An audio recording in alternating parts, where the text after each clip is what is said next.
Hi, I'm Chuck Conyers. I wrote Dogwood. Now, a few questions. I have 10 questions that I'm going to answer about this book. And we're going to take these one at a time because I run my mouth a lot. Okay, the first question was, what inspired you to write Dogwood? And was there a specific moment or idea that sparked the story? I used to have chronic sleep paralysis attacks when I was a kid. So basically, I would wake up in the middle of the night, be wide awake, but I couldn't move. Like, I could move my eyes and I just couldn't move my body. I could breathe. And there was not only this paralysis, but it also felt like there was something in the room with me.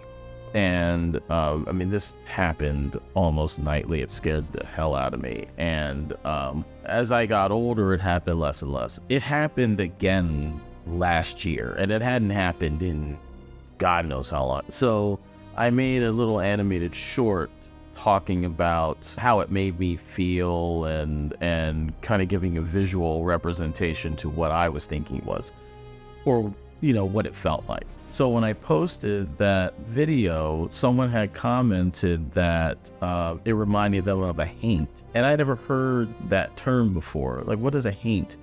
And when I looked that up, instantly I found that intriguing, and it started triggering all of these ideas. So you see this church, which is a prominent location in the story, is blue at the bottom because the preacher character in the story is painting the church blue for reasons you might expect from the haint situation. And there are other ideas that kind of came together when I started thinking about in terms of having FBI agents involved in the story.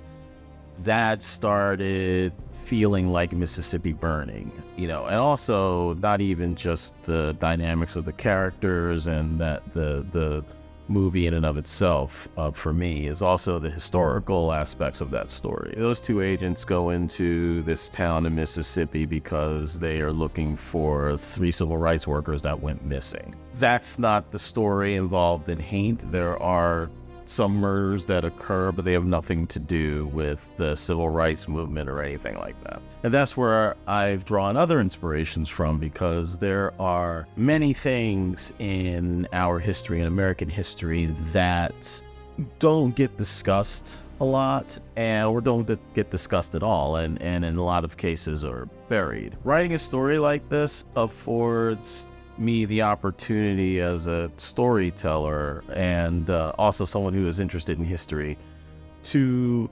tell all of these hidden or buried histories that have occurred in our country.